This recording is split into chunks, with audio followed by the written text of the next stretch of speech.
일단 보석의 색은 기본적으로 어떤 빛의 파장을 흡수하는가에 따라 달라집니다. 이거 빛의 3원색 다들 아시죠? 빛의 3원색. 만약에 보석이 노란색을 흡수하면은 노란색을 제외하고 뭔가 두 색깔의 빛을 반사하기 때문에 이 색깔이 보석에 나타나고 파란색을 흡수하면은 이 색깔의 빛이 보석에 나타나는 거고 그렇게 해서 생각하시면 됩니다. 어떤 빛의 파장을 흡수하는가에 따라서 보석이 어떤 색깔이 나타나는가가 달라집니다. 이거를 빛의 선택적 흡수라고 하고요. 이걸 중심으로 보석의 색이 어떻게 나타나는지 보석에서 색이 나타나는 거는 광물에서 어떻게 색이 나타나는지 그 과정을 알아야 되는데 광물에서 색을 나타내는 원소는 따로 있습니다. 그걸 발색 원소라고 하고요.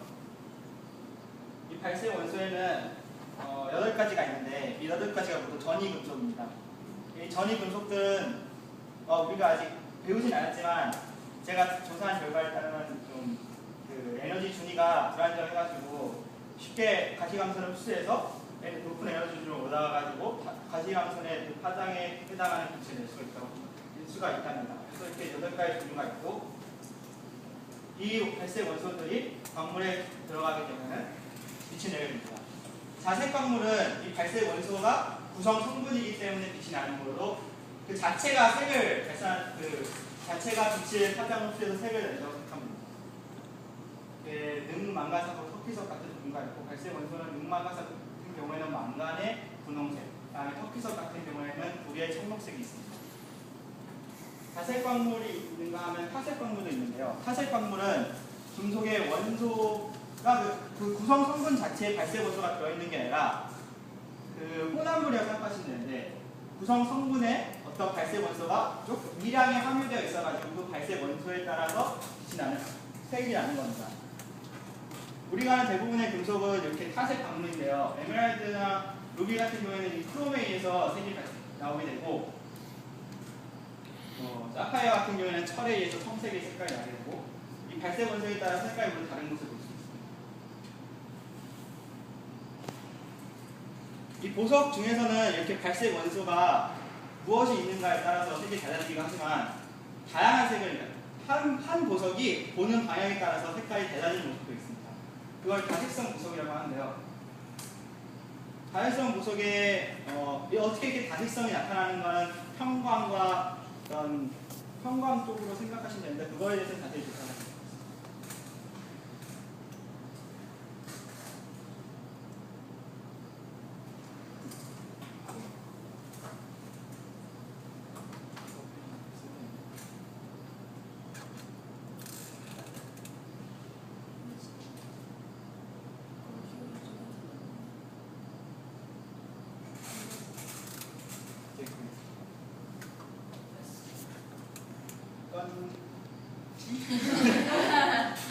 문제가 발생해가지고 좀 이따가 시간이 남았습니다.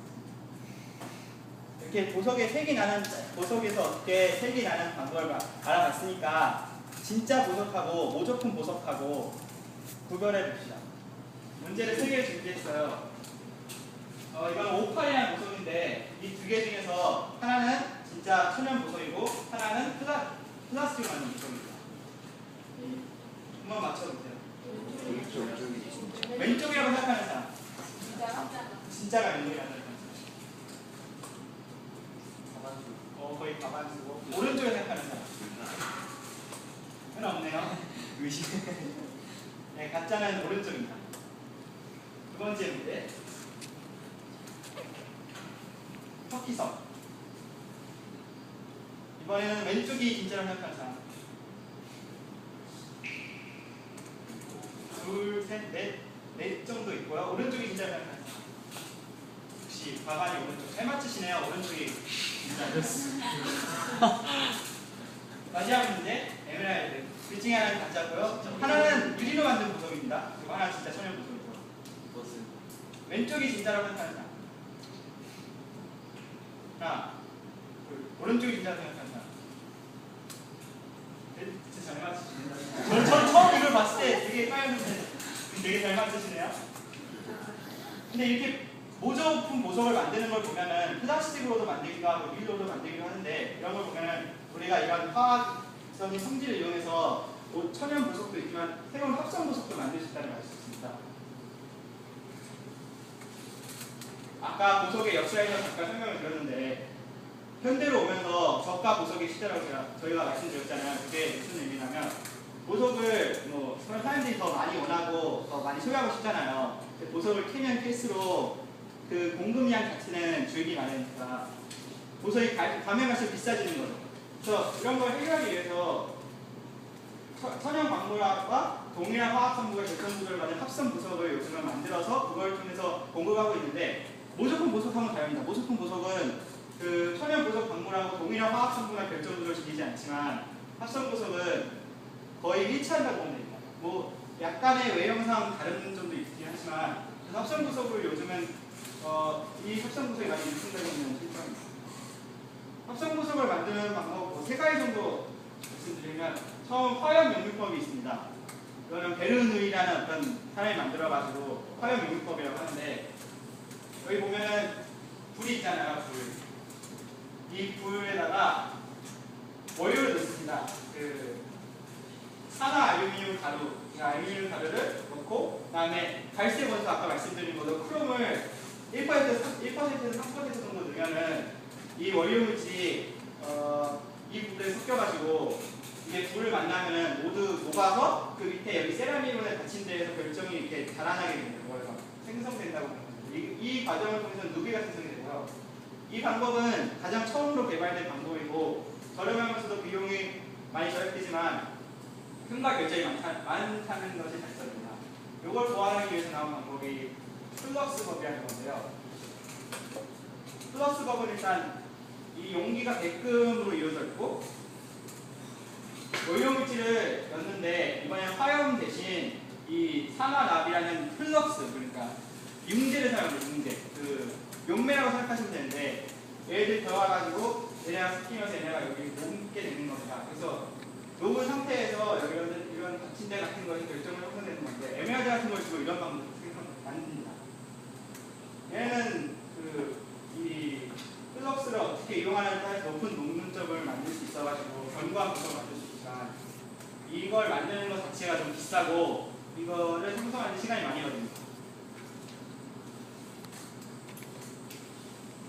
마지막 방법으로는 토크라이스기 법이 있습니다. 이건 약간 좀 특이한데 아까 그 융제에다가 보석을 원료 물질을 이렇게 녹인 상태에서 이런 자그만 이렇게 막대기 이거를 하여튼 이 막대기 같은 거를 이렇게 여기서 꽂아요. 여기다 그 용액에다 꽂고 이거를 그 약간 아이스크림 만드는 역과정으로 돌리면서 뽑아냅니다. 원료 물질. 여기서 이렇게 돌리면서 뽑아내면 이 물질이 따라 올라가면서 결정이 형성이 되는 건데 이 방법은 되게 고순도고 결함이 많이 없습니다. 이 물질을 만들면.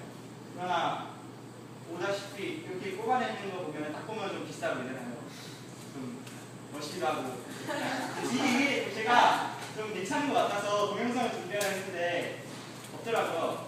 이 방법에 대한 동영상. 그래서 그냥 저희만 가져왔고 설명이 많이 들고요. 그래서 많이는 사용하지 않는데 좀 고순도의 합성 보석을 만들 때는 이 방법을 사용합니다.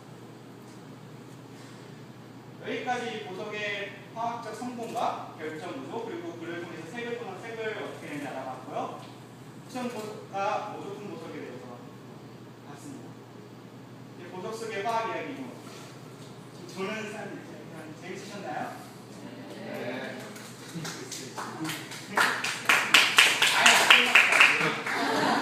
끝났어. 이 보석이 딱 보면은 고체고 비싸고 이렇게 뽐내기 위해서 쓰는 거긴 하지만 이렇게 우리 곁에 있는 보석에도 이렇게 화학이라는 게 많이 들어있다는 걸 알아주셨으면 좋겠고 특히 합성 보석을 화학을 이용해서 만든다는 걸 알아주셨으면 좋겠습니다. 그리고 다음 조들의 발표도 저희 조들의 발표보다 더 잘 들어주셨으면 좋겠습니다. 감사합니다.